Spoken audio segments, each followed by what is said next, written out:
Hello viewers, இன்றைக்கி நம்ம சேனலில் ஆராய்ச்சியாளர்களால் விளக்க முடியாத 5 பழங்கால கண்டுபிடிப்புகளை பற்றி தான் பார்க்க போகிறோம். வாங்க இப்போ வீடியோக்குள்ளே போகலாம். நம்ம சேனலுக்கு நீங்கள் புதுசாக இருந்தால் கீழே இருக்கிற ரெட் கலர் சப்ஸ்கிரைப் பட்டனை ப்ரெஸ் பண்ணிவிட்டு அப்படியே பக்கத்தில் இருக்கிற பெல் ஐக்கானையும் கிளிக் பண்ணி வச்சுக்கோங்க. அப்போ தான் நம்ம போடுற அப்டேட்ஸ் உங்களுக்கு உடனே கிடைக்கும். Number 5, Phaistos disc. கடந்த ஜூலை 3, 1908 கிரீட்டில் இட்டாலியன் ஆர்கியாலஜிஸ்ட்னால் கண்டுபிடிக்கப்பட்ட இந்த ஆர்டிஃபேக்ட் மினோவின் நாகரிக மக்களுக்கு சொந்தமானதுன்னும் கிட்டத்தட்ட 3000 ஆண்டுகளுக்கும் மேல் பழமையானதுன்னு சொல்கிறாங்க. மணலால் செய்யப்பட்டிருக்க இந்த டிஸ்கோட 2 பக்கத்துலேயும் ஸ்பைரல் பேட்டர்னில் சில சிம்பிள்ஸ் குறிப்புகளாக பதிக்கப்பட்டிருக்கு. மொத்தமாக 241 சிம்பிள்ஸ் கொண்ட இந்த டிஸ்கை இன்றைக்கி வரையும் எந்த ஒரு எக்ஸ்பர்ட்டாலையும் டீகோட் பண்ண முடியலை.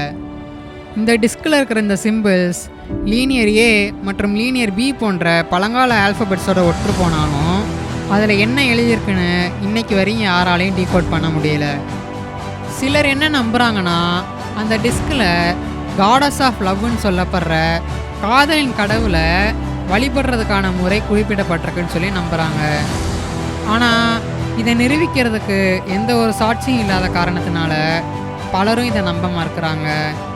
அதனால் அதில் என்ன குறிப்பிடப்பட்டிருக்குன்ட்டு அதை டீகோட் பண்ணுற வரையும் நம்ம வெயிட் பண்ணி தான் பார்க்கணும், அதாச்சும் அதை டீகோட் பண்ணப்பட்டால். Number 4, Roman dodecahedron. Roman dodecahedron சொல்லப்படுற இந்த ஒரு பொருள் காப்பரை பயன்படுத்தி செய்யப்படப்பட்ட ஒரு சின்ன ஹாலோ ஆப்ஜெக்ட். இந்த ஒரு பொருளுக்கு பென்டகன் வடிவம் கொண்ட 12 பக்கங்கள் உள்ளதோட ஒவ்வொரு பக்கத்தோட மையத்திலையும் வெவ்வேறு டயாமீட்டர் கொண்ட வட்ட வடிவ ஓட்டை இருக்குது. ரோம பேரரசால் ஆட்சி செய்யப்பட்ட இடங்கள்லேருந்து கிட்டத்தட்ட 100க்கும் மேற்பட்ட இந்த மாதிரி ஆர்டிஃபேக்ட்ஸை கண்டுபிடிச்சிருக்காங்க.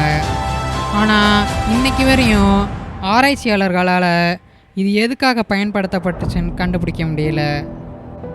2ஆம் நூற்றாண்டுலேருந்து 4ஆம் நூற்றாண்டுக்கு இடையில் செய்யப்பட்ட இந்த ஒரு பொருள் எதுக்காக உருவாக்கப்பட்டுச்சுன்னு இன்றைக்கி வரையும் யாருக்கும் தெரியல. சிலர் என்ன சொல்கிறாங்கன்னா, இந்த ஒரு பொருள் வெறும் ஒரு பூந்தொட்டியாக இருந்திருக்கலாம்னோ, அப்படி இல்லைன்னா ஒரு கேண்டில் ஹோல்டராக இருந்திருக்கலாம்னோ, அப்படி இல்லைன்னா எதிர்காலத்தை கணிக்கிறதுக்கு பயன்படுத்தப்பட்ட ஒரு டிவைஸாக இருந்திருக்கலாம்னு சொல்லி நம்புகிறாங்க. ஆனால் இது உண்மையிலே எதுக்காக பயன்படுத்தப்பட்டுச்சுன்னு இன்றைக்கி வரையும் யாருக்கும் சரியாக தெரியல. Number 3, Zhang Heng seismograph. Zhang ஹெங்குன்ற நபர் சைனாவை சேர்ந்த ஒரு விஞ்ஞானி. இவர் சைஸ்மோஸ்கோப்புன்னு சொல்லப்படுற ஒரு டிவைஸை நிலநடுக்கத்தை முன்கூட்டியே கண்டுபிடிக்கிறதுக்காக உருவாக்குனார். அந்த காலத்து சீன மக்கள் நிலநடுக்கங்கள்லாம் இங் மற்றும் எங்குன்னு சொல்லப்படுற 2 காஸ்மிக் பவருக்கு இடையில் ஏற்படுற ஏற்றத்தாழ்வுனால தான் நடக்குன்னு சொல்லி நினச்சிக்கிட்டு இருந்தாங்க. ஆனால் இவங்களோட வித்தியாசமாக யோசித்த ஜாங் ஹெங் சைஸ்மோஸ்கோப்புன்ற டிவைஸை கண்டுபிடிக்கிறாரு. இந்த ஒரு டிவைஸை வச்சு நம்மளால் 100 மைல் தூரத்தில் இருந்து நிலநடுக்கத்தோட டைரக்ஷனை தெரிஞ்சுக்க முடியும்.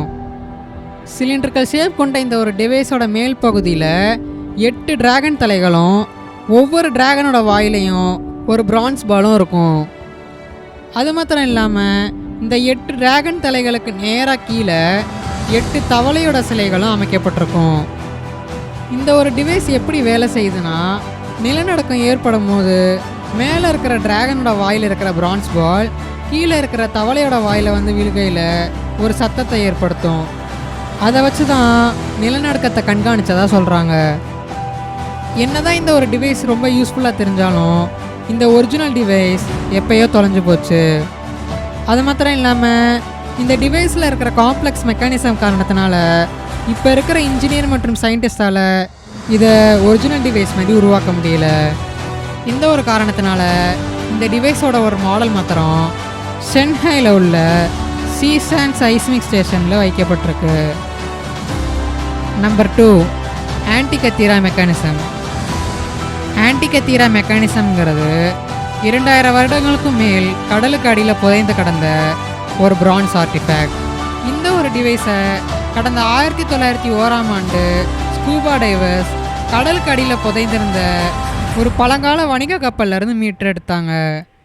அதன் பிறகு கடந்த 1902 தொல்பொருள் ஆராய்ச்சியாளர்கள் இந்த ஒரு டிவைஸில் கியர் மெக்கானிசம் இருக்கிறத கண்டுபிடிச்சாங்க.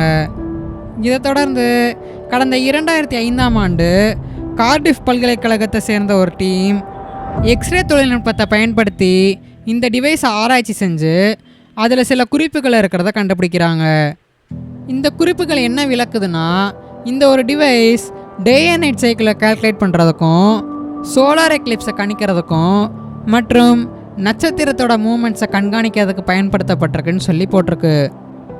ஆராய்ச்சியாளர்கள் இந்த ஒரு டிவைஸை ஆஸ்ட்ரானமிக்கல் பொசிஷன்னு சொல்லப்படுற வானியல் நிலையை கணிக்கிறதுக்கு பயன்படுத்தப்பட்ட ஒரு மெக்கானிக்கல் கம்ப்யூட்டர்னு சொல்லி குறிப்பிடுறாங்க. அதுலேயும் இதில் ஆச்சரியமான விஷயம் என்னென்னா, இந்த ஒரு டிவைஸ் தான் நம்மளுக்கு இதுவரையும் தெரிஞ்ச பழமை வாய்ந்த ஒரு அனலாக் மிஷினாக இருக்குது. அவ்வளோ ஏன், நம்மளுக்கு தெரிஞ்ச மெக்கானிக்கல் கிளாக்கே முதல்ல 13ஆம் நூற்றாண்டில் தான் உருவாக்கப்பட்டுச்சு. ஆனால் இந்த ஆன்டிகத்திரா மெக்கானிசம்ன்ற இந்த டிவைஸ் 100 BCEலேயே உருவாக்கப்பட்டதுன்னு ஆராய்ச்சியாளர்கள் சொல்கிறாங்க. அதுலேயும் சிலர் இந்த ஒரு டிவைஸை மனிதர்களுக்காக ஏலியன்ஸ் விட்டுட்டு போன ஒரு ஏலியன் டெக்னாலஜியாக தான் பார்க்குறாங்க. Number 1, லைக்ரகஸ் cup. லைக்ரகஸ் கப்புன்னு சொல்லப்படுற இந்த ஒரு கிளாஸ் ரோமர்களால் 4ஆம் நூற்றாண்டில் உருவாக்கப்பட்டிருக்கு. இன்றைக்கி தேதியில் கலரை மாற்றக்கூடிய கப்புகளை நம்மளால் சாதாரணமாக பார்க்க முடியும். ஆனால் 4ஆம் நூற்றாண்டிலே உருவாக்கப்பட்ட இந்த கிளாஸில் கலர் சேஞ்சிங் ப்ராப்பர்ட்டிஸ் இருக்குன்னு சொன்னால் உங்களால் நம்ப முடியுமா? அதாவது இந்த ஒரு கிளாஸ் முன்னாடிலேருந்து லைட் அடித்தா பச்சை கலர்லேயும் மற்றும் பின்னாடிலேருந்து லைட் அடித்தா சிவப்பு கலர்லேயும் தெரியும். இந்தமாரி பல வருஷத்துக்கு சயின்டிஸ்ட் இந்த கலர் மாற்றுறதுக்கு அர்த்தம் புரியாமல் மண்டையை பிச்சுக்கிட்டு இருந்தாங்க. அதாவது சரியாக சொல்லணும்னா இதுக்கான அர்த்தம் கடந்த 1990ஆம் ஆண்டு வரையும் யாருக்குமே தெரியாது. அதாவது கடந்த 1990ஆம் ஆண்டு இந்த கிளாஸோட சில உடைந்த பாகங்களை கொண்டு ஒரு பவர்ஃபுல் மைக்ரோஸ்கோப்பை வச்சு ஆராய்ச்சி பண்ணும்போது தான் ரோமர்கள் இதை எப்படி உருவாக்கியிருக்காங்கன்னு எல்லாருக்கும் புரிய வந்துச்சு. அதாவது அந்த கிளாஸை உருவாக்கும்போது அதில் ஒரு குறிப்பிட்ட அளவு சில்வர் மற்றும் கோல்டு ஆட் பண்ண காரணத்தினால தான் இந்த கலர் சேஞ்சிங் எஃபெக்ட் உருவாகிருக்கு. அதுலேயும் இந்த சில்வர் மற்றும் கோல்டு பார்ட்டிகல்ஸோட சைஸ் என்னன்னு பார்த்தோம்னா அது வெறும் 50 நானோமீட்டர் டயமீட்டர் கொண்டதாக தான் இருந்திருக்கு.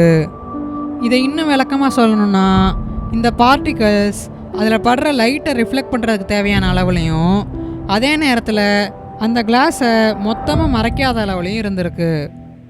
இதை வச்சு பார்க்கையில் ரோம் மக்கள் நானோ டெக்னாலஜி ஃபீல்டில் கிட்டத்தட்ட 1600 வருடங்களுக்கு முன்னிருந்து தேர்ச்சி பெற்றவங்களாக இருந்திருக்காங்க. இந்த வீடியோ உங்களுக்கு பிடிச்சிருந்தா கீழே இருக்கிற லைக் பட்டனை ப்ரெஸ் பண்ணிவிட்டு அப்படியே இதில் எது உங்களை மிகவும் ஆச்சரியப்பட வச்சுச்சுன்றதை கமெண்டில் போஸ்ட் பண்ணிவிட்டு அப்படியே நம்ம சேனலை சப்ஸ்கிரைப் பண்ணி வச்சுக்கோங்க.